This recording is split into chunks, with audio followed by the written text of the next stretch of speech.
when she asked me what I believe about Jesus at this point, I'm like, yeah, not doing this. Like drawing the line. So I said to her, I feel really uncomfortable answering these questions at this point.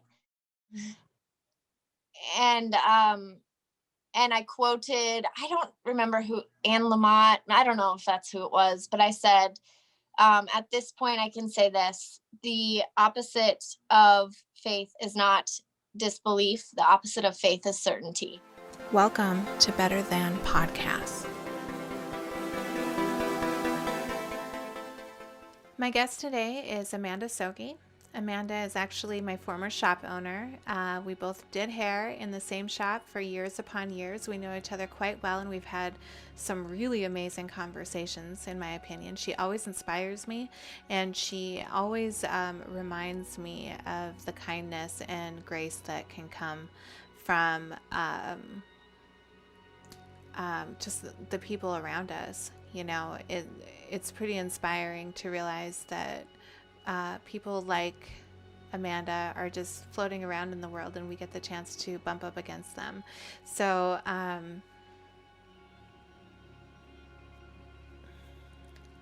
this conversation kind of is a snapshot of what it looks like when we start to follow our intuition and we receive pushback from people that we're close to that are maybe not so comfortable with the new you. Let's just put it that way. But this woman is on a spiritual path that I think is relatable to so many people, and it was really encouraging to me in my spiritual growth and goals, but also it's just kind of awe-inspiring to see someone in the middle of learning how to trust themselves and trust their intuition, like Sunil Godse was talking about on an earlier episode. So check her out on Instagram, That Grace Life, and here is a conversation with Amanda Sogge. I caught part of your live stream yesterday. How you doing? How am I doing? I know, huh? Well, I think as much as I don't want to, I still struggle with wanting to be supported always and agreed with. And I really am working on growing out of that. And that's part of why I'm doing the videos, is to teach that I can speak my truth, and it doesn't have to be agreed with for it to still be true. And I can say that and I believe it, but the actual walking that out in real time when somebody says, this is a little much, or, well, maybe you just don't understand, specific topic, God's love or the Bible enough, or you just didn't hear it in the right way, those types of things. I'm just kind of I just want to fight. I'm and it gets me all sort of riled up, and I'm just and so again, I'm why am I riled up? Why? Because somebody's disagreeing with me. At the end of the day is kind of what it is. Someone is disagreeing with me, and they're trying to prove me wrong. And then in return, I feel defensive. Mm-hmm. And I don't have to. I know that I actually don't have to feel defensive. I can actually go, you know what? I see what you're doing here. I see that you want to correct me. I can take the higher road here. I can decide hey, I see what's happening. That still doesn't make my truth or my experience or where I'm at right now any less valid or wrong. And we can hold differing of opinions and ideas and concepts. But I think where I am going to draw the line is that I don't have to entertain people that their intent is to try and change my mind. Mm-hmm. And I think that's just what I learned this morning when I woke up and had this girl coming at me in my DMs, totally loving, totally kind, but I knew what she was doing because I was her once, you know? Mm-hmm. And it got me, like, my heart was pumping, my adrenaline was up, I was in fight or flight like that. Mm-hmm. And I hate that feeling. And it takes me, a little bit to come out of that, to come down from it, Mm-hmm. So, yeah, I guess that would be a trigger. I don't know. Either way, like, I know when I'm in fight or flight, my heart races really hard. And it's just like this uncomfortable inside, in your chest and in your belly. You're just like, I just, so I definitely had that going this morning. So when you ask, how am I doing after those lives, I would say, like, real time, that's what's happening, like, right now. Uh-huh. But as far as, like, after my first live on Monday and then the second live yesterday, like, sorry, clear my throat. I'm so sorry. After the first live, it was, like, super cool because I had really amazing connections with people, like, in direct messages, where people were, like, thanking me, for sharing and being vulnerable. And, like, even words were like, for talking about such controversial things and being brave enough to do that. And I'm kind of like, what video did you watch? Like, so I went back and rewatched my video because I'm like, I didn't think I really got anything out of my mouth that was very valuable. Honestly, I felt like I was kind of fumbling. And then I went back and rewatched and I was like, oh, well, I wasn't really fumbling. It actually came out fine. And there was some good share there, like, but I also was like, it made me realize that what I am sharing right now are things that I would never have shared, like, even 3 months ago. Would not have felt comfortable at all putting that out. And, like, those are my beliefs, like, out into the world, or where I'm at right now with my beliefs, even, like, that kind of thing. So yeah, people, just kind of mentioning those things, thanking me. I'm just kind of like, oh, wow. Most of them are people I know, but I didn't know they were also kind of struggling secretly, with some similar thoughts on religion, Christianity specifically. And they feel less alone knowing there's other people doing that. And I think too, because they know me and they've known me a long time, and they've known where my faith has been and how invested I've been in it. And to hear me speak about where I'm at now, they're just like, oh, whoa, like, okay, this is great to hear because I've also been struggling. And it's nice to know that there's other people like me. So I Can think just not. you can you just for my listeners, can you kind of tell them what you've been going through? Because this has been going on, I would say for, a good, I remember doing your hair like almost 2 years ago, and you Yeah. were struggling with some of the, can you just kind of share because you're on a journey, you've been on a journey for sure. Yeah, for sure. Sorry, I've been kind of, like, elusive, I guess, as it pertains to people that are just hearing me talk for the first time. I guess if you want to go back and watch my lives too, you can go to That Grace Life on Instagram and find just kind of where I explain some of this. Both videos turned out to be like 36 minutes long each.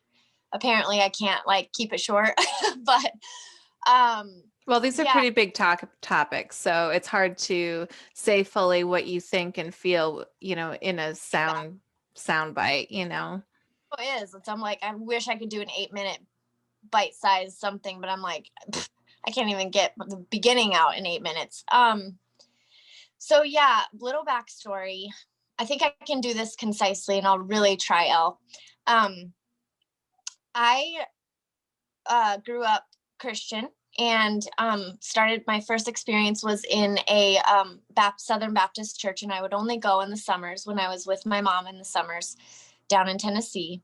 And that was my experience of church first. And then, so I would always go there summers, pretty much all my, like, let's say every school year, all the way through high school. then in middle school, I began going to a non-denominational church where my dad got involved in finally at his, older age, I guess, into church and brought me along with. And then I started to go to youth group stuff and all of that. And then high school, I lived with my mom in Tennessee. So I actually went to her Baptist church more regularly. So quite the influence there, hearing a lot of, teachings that nothing really ever resonated with me. I just was like going to go. I knew I didn't fit in. I knew I didn't fit that Southern Baptist girl mold. Like it just wasn't me. I always felt like I'd never measure up to that. Then in my young adulthood, I joined a church that I found was like so amazing. It spoke more relatably and more like relative and like not so stoic Southern Baptist. It felt more like, edgy and modern and all this. So it really hooked me, and I'm like, this is real church, right? So then I got really involved in that, and then got married, and Tanner and I, kind of Tanner's my husband, and we became really involved in church. And I especially was just like, because of my personality, I think I was just all in, like really so all in and so sincere and so searching and seeking. And I really wanted black and white and concrete. I wanted answers. I wanted to know things. And also, if it's perfectly, because I love like the idea of teaching and sharing information. And at that time, I didn't know that part of myself, but I was wanting answers, I think, so that I could pass them on, right? So with that earnest, intense seeking comes a lot of teaching and stuff that now I can see becomes something akin to cognitive dissonance, which is a term that I've learned recently, and it makes sense to me. I should probably look up like the actual definition of that, but it's basically, to me, it has meant where you become kind of so wooed into a way of thinking that like you don't even allow yourself to question or doubt outside of those parameters. Like, and it is so sincere and so real that you don't even know you're cognitively dissonant Yeah. when you're out of it. I call it mental gymnastics, like the mental gymnastics that people do to be able to maintain a frame of mind. Yes, absolutely. Absolutely. So, okay, so a little bit of my, like, I almost feel like I need to prove, especially to anybody who is in the church and still it's working for them and they love their faith and they think they've found the best church and they think they've found the truth through that church and it's working, right? Like, I need people, if they hear me talk about where I'm at now, to understand that like I was that too. I get it. Okay. And let me give you my, what's it called? My, when you're applying for a job and they want your resume. Okay. Let me give you my resume, honestly, because I just feel like I'm not tooting my own horn. I'm proving to you what I lived. Yeah, because the issue is not that you didn't study hard enough or that you didn't understand what the message was or anything like that, because you were teaching the message. Yes, Okay. exactly. Yeah. And Okay. so here's some things like just a few things. So I started out early 20s getting really involved in this women's ministry. I remember I was off for, I was a hairstylist and I was off on Tuesdays. Tuesday and Sunday was my day off because I worked Saturdays. You betcha. Tuesday I was off and it happened to be women's ministry day at this church that we loved. And so that was when like all the women's classes were in the morning. So I would go and I was with a lot of what I would consider and still consider wise women, older wise women, because well, everybody else my age was working on Tuesdays. So I loved that and I still do. There's so much wisdom in being older. But also like, okay, it's okay. Not only old people have wisdom. Let me just say that too. Um, okay. So, but I love that. And I was super into it, took all those Bible study classes. I was eating it up. I mean, basically I was just like at their feet, whatever they did or said or taught me, I took as, why question it? Like it was everything. Yeah, it was my food. It was fulfilling. It was filling my soul. I loved it. Lots of those Bible study classes. Then I got involved in a Tuesday evening, oddly enough. I got invited into this 20 somethings group led by a woman who was in her 40s at the time. And she just felt a calling to like help young women in their faith and in life. And it was beautiful. It was my absolute favorite thing at the time to do or go to. It was Tuesday nights. We drank coffee. It was like 15 of us and then the leader, and we all loved her. And she taught us how to pray. She shared her faith in such a vibrant way. She has such a interesting relationship with Jesus. She talks about hearing like, well, then, he said this, and then I was like this, and that's just how she has this dialogue. And I was just like, oh, like, I want that, like, so, I mean, that was my picture of what it looked like to be spiritual, what it looked like to be like a true Christian that's not religious, that's spiritual, that has a relationship with Jesus, that doesn't just follow rules, right? All of these like really beautiful, what I would call healthy approaches to Christianity. So I thought I found the money pot. Like that to me, there was nothing more healthy or better that I could find at the time. I thought that was it, because I had experienced more legalistic type churches before that. So this was like freedom. This was freedom in Christ. This was all of it, right? All of it. This is what it actually means to follow Christ. So did that for probably 5 years, not even kidding. And during the 5 years of being under this leader's teaching and doing the Tuesday night group, she started an actual women's ministry, separate from the church we all attended, separate from that Tuesday night group, and a ministry. And she started putting on events. So like women's events for the like daytime. So she would do like a day event here and there. And it was a production. And of course, us girls that were a part of her Bible study were invited to be a part of the team to put these events on. So now I was a part of that team. Man, I knew, I mean, tons of scripture reading by this point, like understanding a lot of stuff, learning to hear the Holy Spirit's voice, although that was always elusive for me and a struggle, even though I like to do mental gymnastics and pretend it wasn't. And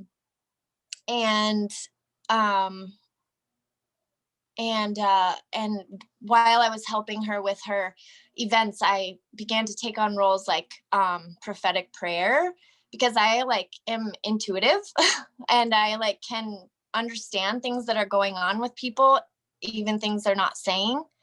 And so that fit perfectly for prophetic prayer, because I don't know, it just did. And so I started to do that, praying over women I didn't know, coming in through a line at these events, right? Like, and none of this was show. None of this was faking it. None of this was pretending to be something I wasn't. Like, it was not. I was all in. It was fully like, you can feel this. It was it. Yeah. All the while, I'm also taking on other messages other than the freedom in Christ and a relationship with Jesus or God or whatever. I'm taking on other messages that slowly over more years through my 20s and into my 30s are not serving me. And they're actually, but when I say not serving me, it means I'm having struggles personally and also in my marriage and my parenting. And then not to mention other relationships, right? With parents and friends and whatever that are not as big of a deal, but are there. And I'm looking at my faith and I'm going, there's no answers here for this. There's like all the things that you've been telling me that I've been doing, like aren't fixing these problems. And I'm tired of them being here. And I'm tired of waiting. And I'm tired of, you know what I'm saying? So I'm like, you finally get so restless that I guess you just start to, it's like human nature to start to solve your own problems, you know? So I started to just kind of, do some different type of research, which didn't include the Bible, right? And it didn't include necessarily fully Christian authors, and it didn't include, so outside of that realm, I started to find answers, and then I start to really like find answers that are working for me. And that was scary. Like that was super scary. Let me back up to, that was my 20s and ministry stuff. And then in about when I was about 28, we moved back to South Dakota. And that's when we found a wonderful church there, and it was really great and awesome. And we got involved there, when I say we, Tanner was kind of along for the ride and invested, and he just has a different personality than me. And so he doesn't usually It's get encouraging for you, right? Like Yeah. if you're interested in something, he'll support it. Oh, 100%. Yeah. And he is, he's the type of person, he likes to be on board with his partner. That feels safe and loving to him. I, of course, am always pushing people outside of their comfort zones. So I'm like, hey, why don't you try not agreeing with me and see how that goes? Like, it's going to be okay. We can still love each other, So we're just like, that's evolution for us. It's like a slow thing, but it's happening. But yeah, so I get really involved in the church, this new church in South Dakota. I've got 2 kids at this point, and I think and then and so I start to attend Bible studies, and then now I'm very quickly like leading Bible studies groups. Like I had a group of 10 or 12 women, and basically I was emulating, what's that word? Yeah, emulating. Okay, that leader from Tennessee that had that girl group, right? I'm like her now, because to me, I'm like, you passed the torch, and that torch is the one I grabbed. So now I'm doing that, and it's working, and people love it, and they are learning, and they're growing in their faith. And I'm seeing like, this is it, right? No questions. This is it. Like, I have reached the peak, and now I am on the trajectory, because I'm probably going to end up being Beth Moore one day, And I don't know if, for those of you who don't know who Beth Moore is, she is just like this powerhouse. I think she's in her 60s now, powerhouse Bible teacher. She's like a female pastor, right? But she doesn't pastor a church. She just is like, she's a ministry and a brand of her own.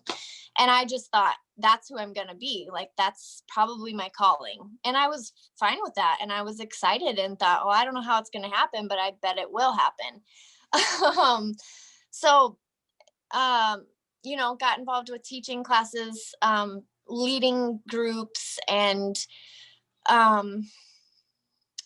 we adopted a child. That was kind of prompted with all of that stuff too, which is an interesting thing I'm still unpacking. I can't really talk about right now. Then we joined a different church in South Dakota, a smaller one, more like a community vibe, not so big and like a machine like the other one, which served us at that time, but then we grew out of it, right? So then we find this really cute downtown community vibe, loved it, made friends, found what I felt like were my people. They were a little more laid back about their faith. It didn't seem so intense, right?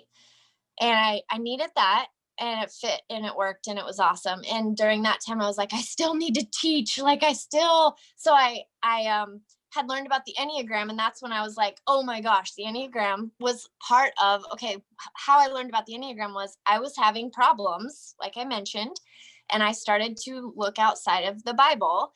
And then I found the Enneagram, which is just fun. Like, literally, if like this is the Bible, it was like just outside of it, because it's a typology system that is very accepted within the Christian circles. So it felt safe to me, right? But it also felt like psychology. It felt like answers. It felt like why, the why to humanity, the why to life. Like I needed more words. And I just had a conversation with a friend this morning, actually on DMs, because she's like, all of this new terminology, and I think she's referring to, like, she was saying psychology terminology. She goes, is like too much. And it almost is like becoming like the new religion. And it doesn't make sense to me. And I just don't understand why everybody needs this. And I'm like, hear you. But where I'm at, what I would respond to you and say is that if it doesn't work for you, leave it. Find what does work for you. If you don't need that many words, if you don't need labels and explanation, you know, like that's fine, you know? So,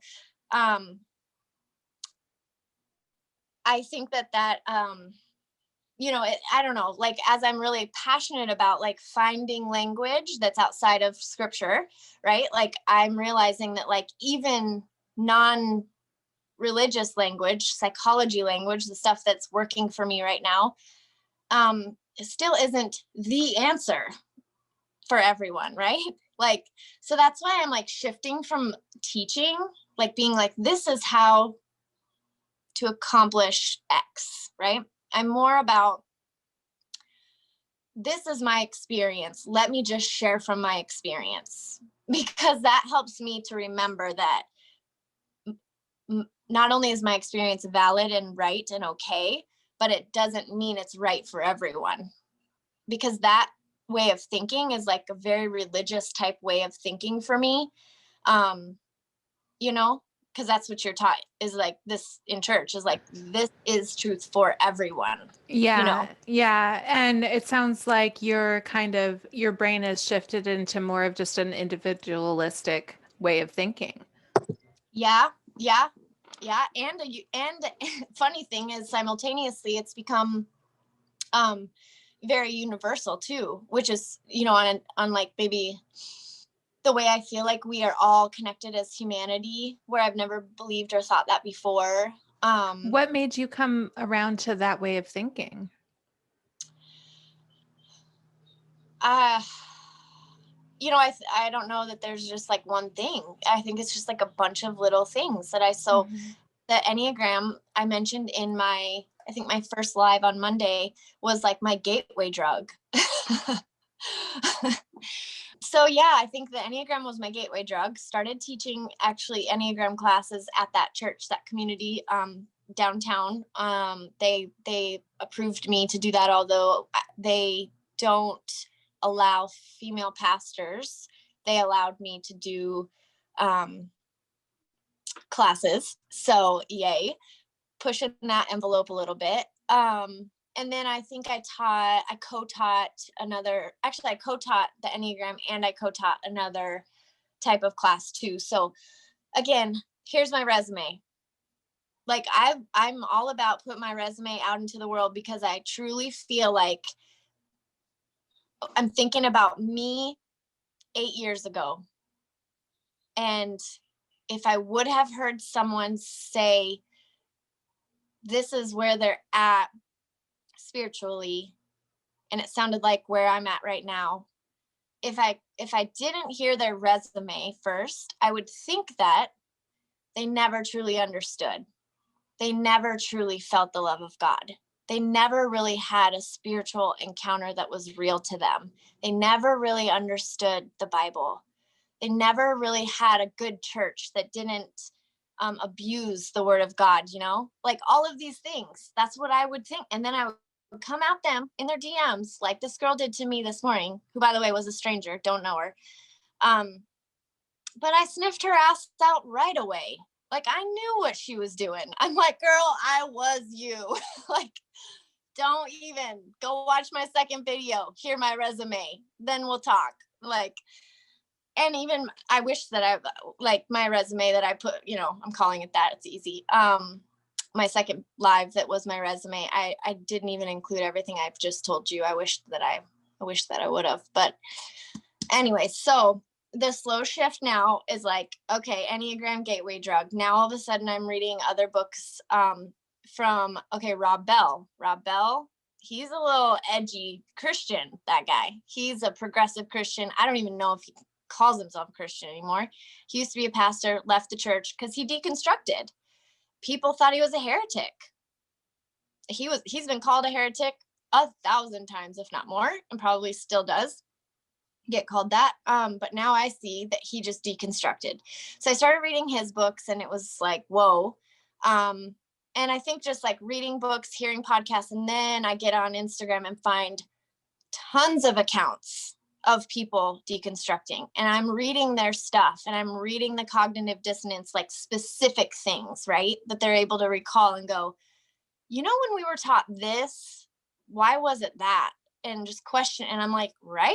Like, now that I'm at a place where I'm not so afraid to actually question, I'm like all in with the questions. And I'm like, yep, right. What's up with that? Like over and over and over and over. Now it's just like unraveled.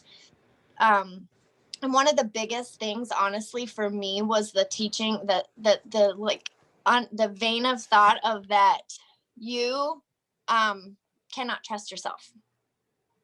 Like, you know, when I was like fully in my spiritual thriving life, in my church days, like I also simultaneously believed and knew that I could not trust myself.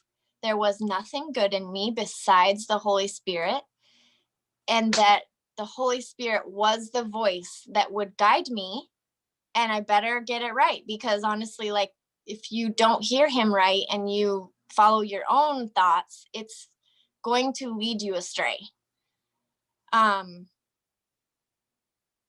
That's some dualistic mind fuckery. I just heard somebody on a podcast, I think it was on Candace Owens' podcast, and she was saying that our culture, tells us that we need to look into ourselves and trust ourselves. And if they were just good Christians, they would put their faith in the Holy Spirit and then they would have no more problems. And I just thought, what fucking spirit are you putting your faith in? Because the only time I've ever gotten anything good in my life is from trusting myself. Yeah. That's it. That's the only time. Yeah. Yeah. And for me, I would say good things came to me even when I was not trusting myself and trusting the Holy Spirit. But because all in all, my life has been pretty good. Not without its struggles, absolutely, but during that time of trusting the Holy Spirit, meaning dualistically thinking there's a separation in my body, right?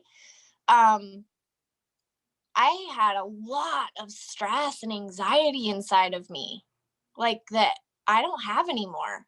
And that's part of why I say, like, I am the happiest and healthiest I've ever been since deconstructing. Now, the beginning of deconstructing, the hardcore of it, like, is not good inside. Like, it's the most restless and honestly depressed I've ever felt. Mm-hmm. That I can remember. I think a lot of my viewers could relate to this. In our circles, we call it a dark night of the soul. Yeah. When you're realizing that everything you thought was wrong, and that it was up to you to figure it out. Nobody's going to help you figure it out. You have, and that is scary and depressing. Yeah, it is. It is. I think that depression for me was my body's way of just like saying, like, this is all so much. I don't know what to do with it all. And then you just sort of like, shut down, and you become lifeless in a way because you're so weighed down by the unknown, by the confusion, and by the loss of what you thought you knew, and like all of that yeah, you just become lifeless. You lose your motivation. It's just hard to have clarity and excitement and optimism for your life, when you're in that space. And I didn't know if I would ever come out of that. And so then I was questioning, like, well, gosh, should I just, I mean, there were times definitely where I was like, maybe I should just go back to my old way of thinking. And I think that's actually like relevant to a lot of scenarios. Let's talk about someone in an abusive relationship and they're trying to get out. And that's hard. Mm-hmm. And you go, maybe I should just go back, you know? How I view that, I'm not religious and I'm certainly not Christian or anything like that, but I do believe in a dark force in the universe. I believe that there is something that we all have a purpose, and there's something that is out there trying to keep us from our purpose, because if it can do that, then it wins.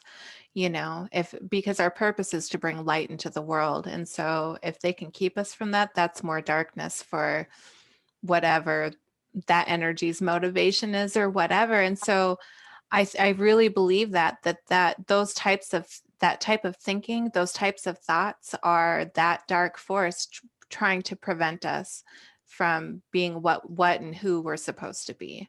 Mm-hmm. Yeah. Yeah, that's absolutely one way of looking at it. And to be quite honest with you, I used to align with that thinking way more when I was in my church days than actually I do now. Um, for me, what's serving me now is not thinking about some sort of evil or darkness coming at me, because like that is triggery for me. Well, you and know, not just that, but if you're concentrating on a fight, like I have to do this because I can't let this other, right. the Yeah. devil, I can't let the devil win, Right. then that's not your purpose either. Your purpose is to fulfill yourself as a human being, not fight. Right. And so I agree with you. While I do believe that there is that force in nature, Mm-hmm. I think that it's up to us to evolve our perspectives so that Yeah. it doesn't affect our daily lives. We can still go about our business without feeling like fight or flight. Right. Right. Right. Yeah, totally. Um, I sorry, I just swiped up on my text there. There's a lot of like language about God and darkness or evil or whatever that I just like am having a hard time with right now. But I know deeper that I'm going to be able to incorporate some of these things back. It's just like I'm not there yet. And I think that I've always wanted certainty, and especially when it comes to sharing anything, teaching. If you don't have certainty, what do you have to offer? Like that's was my thinking. That was my framework that I believed in. And even just talking about it now, I'm like, I'm in the middle of it and I'm talking about it. And I think so. I follow this girl called This Is Candy Kiss. And I plug her. She has a PhD. I didn't say that right in my live when I plugged her. Her name's Tanner too. Funny thing, because that's my name. Uh-huh. Tanner. And we've done a lot of talking privately in DMs. She's kind of a newer account, but I like love her stuff. And the reason I love I've like the reason she stood out for me recently is because um she actually is a childhood trauma survivor, like most of us.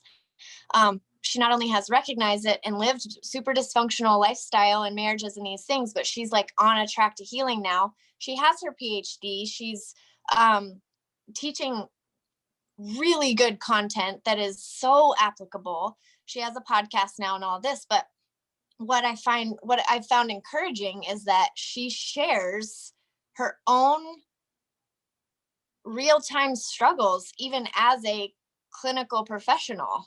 Like Oh, I get that's that.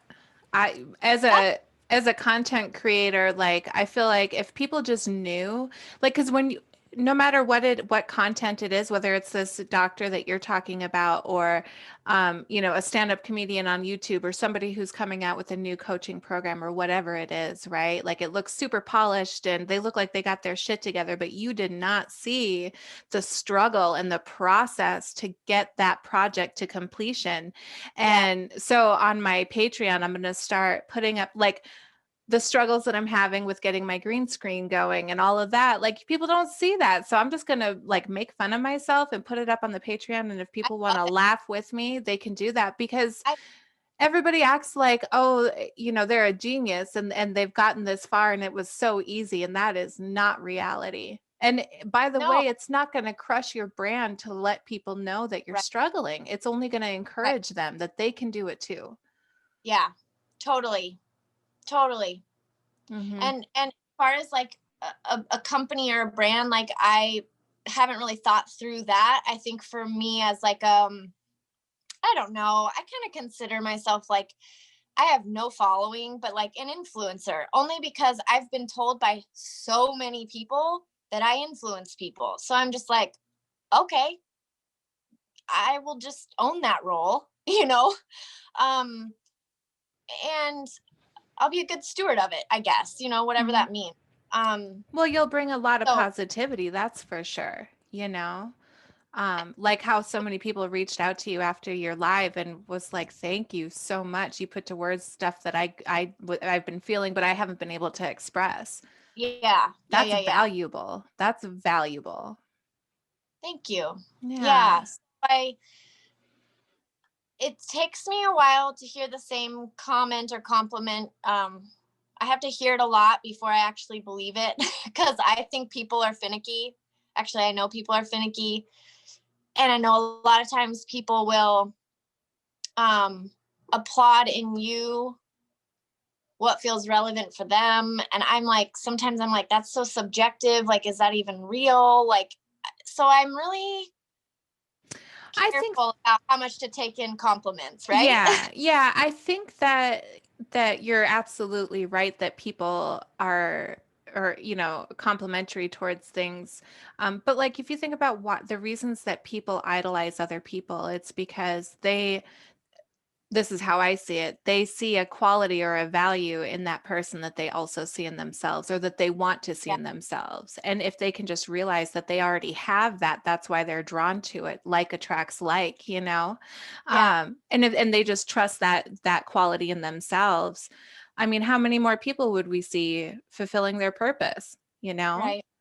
Hmm. Instead of trying to project it onto another person. And people do that in romantic relationships or friendships or business relationships, or, whether it's they read People magazine all the time because they have to see what the latest female celebrity is wearing or whatever it is. That Hmm. idolization really needs to be turned inwards. Hmm. Yeah, that's curious to me because I find myself on Instagram a lot during the day. I think I check it. It's an astronomical amount, 20 times a day, more, maybe some days, depending on if I'm working or not. My accounts that I follow all have to do with stuff like this. So I'm just getting this constant feeding of thoughts and ideas and contemplations and things that feel like they have helped me on my journey. And at the same time, like I will get so filled up with information that I'm like, I almost feel anxious, honestly. Yeah, And I got overload. to get it out. um, which has kind of prompted my lives, but it's curious to me what you're saying because I'm like, how much of what I'm doing, checking my Instagram and taking in what I feel like is really good content, right? It's not just fashion. It's not just something blah, whatever. Like to me, that's not meaningful. So I make it seem okay, justify it, I think. Mhm. But how much of that good stuff that I'm taking in is really a distraction from something, A I don't know. distraction from yourself, a Yeah, distraction from your possibilities. yeah, yeah. But I think that when I always look at, um, you're calling it deconstruction, and I call it waking up. I always look Mhm. at waking up as such a long process, and in that you have to find energies that you line up with, because if you don't, if you're just in a vacuum, you can't learn yourself. Right. So and I do this with I like news, but I can't stand media. You know what I mean? So I go to or old media, so I go to the new media, and I will overload myself with different perspectives. And the reason I've really figured it out, the reason that I do that is because I have to hear it to know whether or not I agree with it. And Yeah, that's how I form and align myself. I align my gut and my heart and my mind by either accepting or rejecting, you right. know. So Yes, I don't think that what you're talking about is unhealthy, because you've gotten past like that surface level information overload, and yeah, you're seeking something, right, and at the right. same time you're finding things that you align with and things that you don't, and I think that that's extremely healthy. Yeah. Yeah, and I love all that. And I would say, I'm going to say it because I need to believe it and live this, is that learning where I align doesn't make my previous experience wrong, right? Like it served me during that time. Yeah, there's a lot of shit to unpack, but there's still a lot of ways it served me. And then it also doesn't make people who aren't where I am wrong or somehow behind me. And that's a really big deal for us Christians who have deconstructed and are just not cognitively dissonant anymore. And it's easy for us to become almost feeling superior, like we've somehow leveled up beyond all that. Yeah, And that's in the conspiracy movement too. It's really okay, hilarious to watch. okay, Yeah, yeah, I know exactly what you're talking about.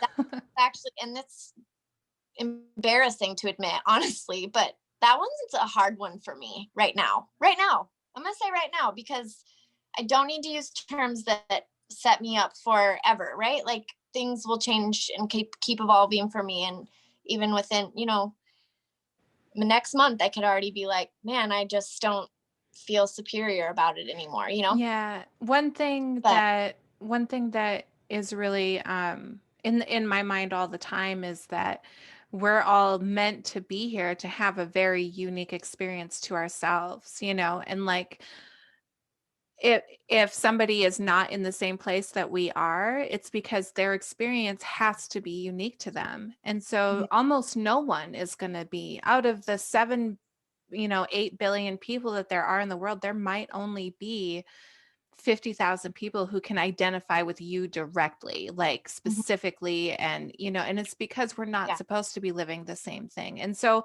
yeah, I think it's easy to give a lot of grace to people when you remember that their path is not supposed to be our path, and they right, don't have to understand things the way that we understand them. And they shouldn't, because they don't have the same input that we have. And that's right, really valuable. That's a different perspective. yeah, yeah, totally agree. And I'm reading things that are like what you're saying a lot, just so I can get it in my dumb brain, right? Like the part that's like the dumb part that's still fighting for her right to be where she is. And don't even come at me, cognitive dissonant Christians, because I know what you're doing and Mhm. you need to get a clue. Like Mhm. that kind of vibe. Um, that I literally know that I'm Mhm. going to grow past and grow into, and I'm not going to be like this forever, but right now Mhm. I'm, you Step know, off. yeah, I'm yeah, I'm setting a boundary here. I don't you And that's the other beautiful thing too. Like, we have autonomy. We can accept what we want and what we don't want. And if you yeah, don't want to allow people to think that, complete strangers to DM you and tell you how you're wrong, and you just didn't love Jesus enough, you mhm, are entitled to set that yeah. boundary. I did, and you know what? I have to say, like, I would want, like, just to defend her. She did not. She was not rude. She was not pushy. Maybe she was a little pushy, but the way she worded her stuff was kind, and she was trying to hide the fact that she was questioning me in order to solve my problems for me. You know what I'm saying? And so, anyways, I picked up on that. I entertained her for a hot minute, and then I realized when she asked me what I believe about Jesus at this point, I'm like, yeah, not doing this. Like drawing the line. So I said to her, I feel really uncomfortable answering these questions at this point. and um and and I quoted, I don't remember who, Anne Lamott, I don't know if that's who it was, but I said, at this point, I can say this: the opposite of faith is not disbelief. The opposite of faith is certainty. And that's where I'm at. The end. Bye. Like, yeah. Beautiful. And she's like, I'm so sorry if I, she's like, I hate messaging and text because I think it comes off wrong. I'm so sorry if I made you feel uncomfortable. And I replied, which was the last reply, and she liked it, but didn't reply back. I said something like, it's all good. I see that you're genuine and you mean well, but I also have learned that I do not have to answer to anyone, and I do not owe anyone an explanation. So I hope you understand that. And so that's where I'm growing into these things, right? Boundaries, and feeling like, you know what? I deserve, like, I can say these words now where I could never say them before, but like, I deserve to have boundaries too. And that doesn't make me a bitch. It doesn't make me rude. It doesn't make me anything except for, here's my boundary. I feel uncomfortable. If you are going to be offended by my boundary, that's your problem. I see that now. I understand and know that now. And I can detach. Like, if she would have came at me and wanted to be argumentative, I would be like, clearly my boundary has offended you, which is not my problem. Like, you know, and I'm even learning that in my marriage. That's been huge. Yeah. Like, that's been huge. Like, dismantling, taking everything so personal, because we've got inflamed ego that will just kind of get triggered and say something. And then I'm like, and then it would get me triggered, and then I'd come back, and then I'm like, it's just an icky thing. And it's just happening over and over and over again for 15 years until I'm just over it, done, you know, and I basically say, done with this. So if it doesn't get better, Don't know what to tell you. Yeah. And like this, I don't like this, I'm done with it, and I'm done with it. So now we're talking ego work and healing childhood trauma. And my husband, luckily Tanner, is open to hearing, and he sees the ways with me reflecting and explaining. He sees the things I'm talking about. He doesn't like them. He doesn't always want to be that way.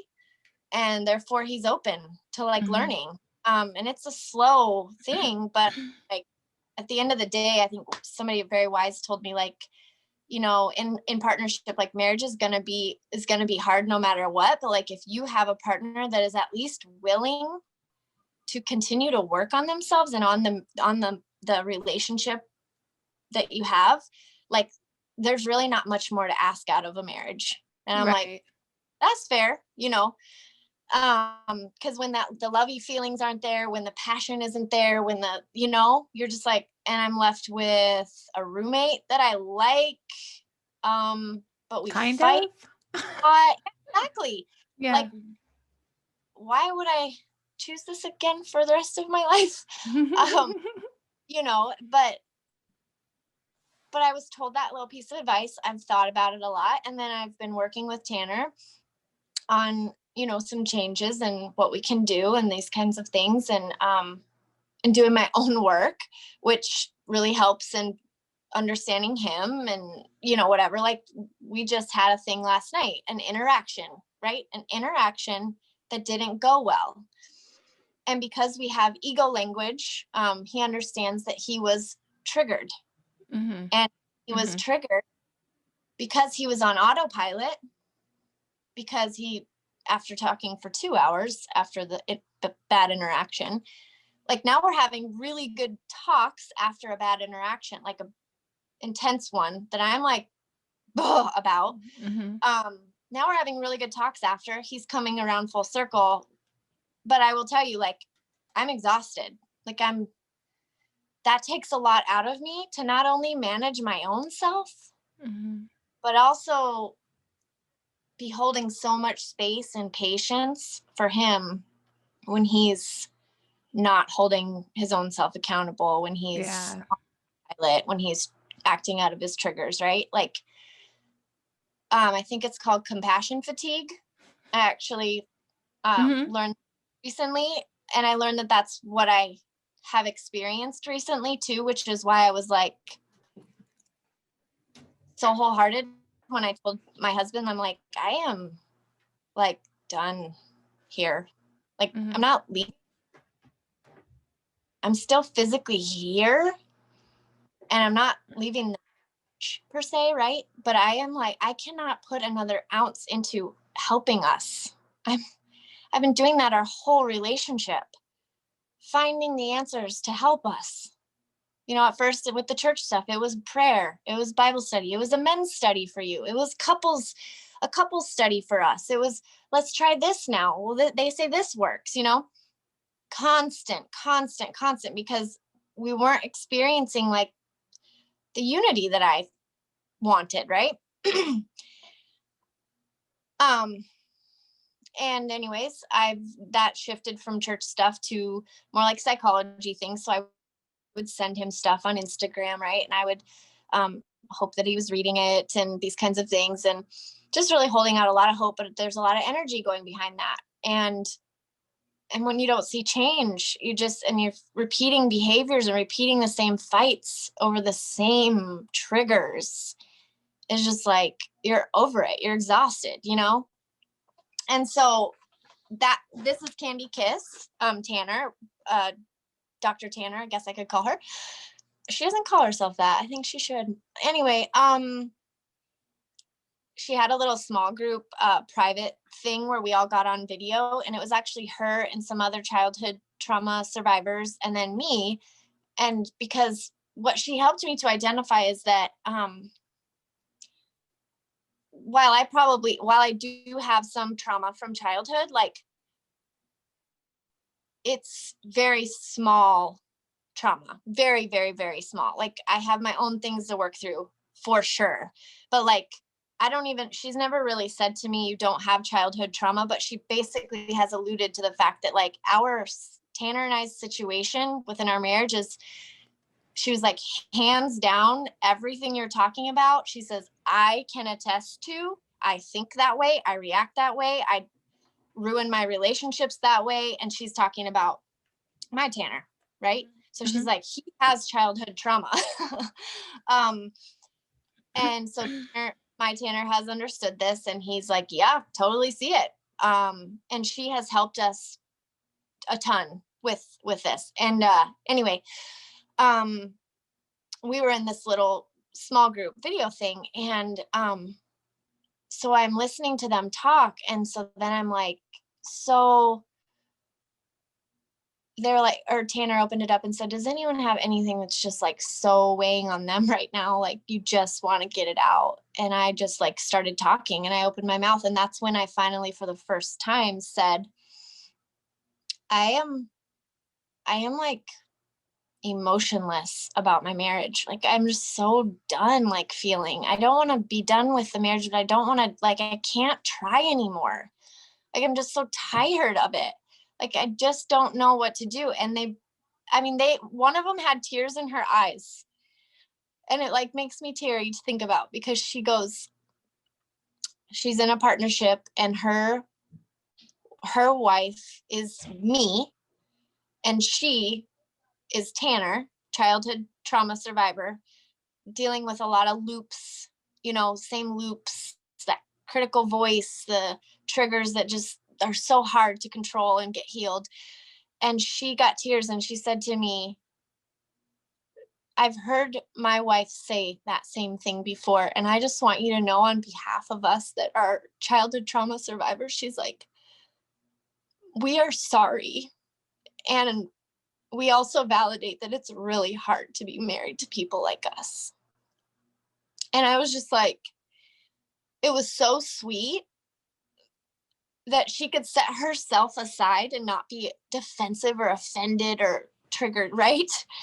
And see me and like truly like feel it. And She probably empathize. heard her wife's voice, you know? She heard her wife's Yeah. voice when you were talking, and it brought it home to her. And then it like healed me in a weird way. Like I was like, wow, someone validated that what I'm feeling is like normal and would be expected in a situation like this. I don't know. I haven't really talked about this with anyone until now. And so this is kind of, I'm not really sure on all the words here, but ever since then, I was able to understand that, yeah, I have experienced compassion fatigue, and that was kind of the peak of it. And like last night after our interaction, I like felt it come again, but not to like the extent, just to this, but to a point of like, I am sitting here listening and giving of my time and patience and trying to be super kind and like blah, blah, blah, but I'm feeling tired of this, you know? So I was able to go, compassion fatigue, like I have words for it now, which words really help me. And I know they help a lot of people. Maybe words aren't for everyone, like my friend I was talking to this morning on DMs, but she says actions and feelings speak to her. She said all these words just are too much. And I'm like, interesting. And I'm really glad that you shared that, because there's probably a lot of people like you know? But for me, words work. So I recognized what I was experiencing and decided to stick with it, and also share with Tanner too. I said, I just want you to know, after all this, like, I feel exhausted from like managing my own triggers and rerouting them so I don't do the thing I would normally always do back to you, and trying to play mirror to you, helping you through as your therapist, you know? I'm just like, I can't, like, so I just said to him, I just have to know you're still doing your own work on your own time. You know, when we say your work, we know what we're talking about. Mm-hmm. Because otherwise, like, I don't know, I don't want to keep doing this and being your therapist, kind of is what I feel like. And I even felt weird saying that, because I was worried he'd come back at me and be like, you think you're my therapist? You think you're that helpful? You know what I mean? Like, worried about that. So but he didn't say that, and he heard me, which was nice. And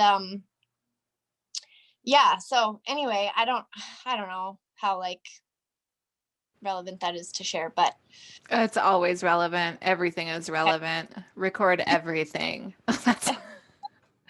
Because somebody will hear it and they'll say, oh my gosh, that's exactly where I'm at. It's not just me. Maybe they're getting yeah, gaslit and they don't realize that, you know, somebody is manipulating them, or, you know, there's a lot of different problems that go along with having trauma, whether yeah, you're with a person that has trauma or you have trauma yourself. Like, it's, man. yeah, yeah, absolutely. I mean, now I'm like, if there were churches that taught about trauma, if there were, if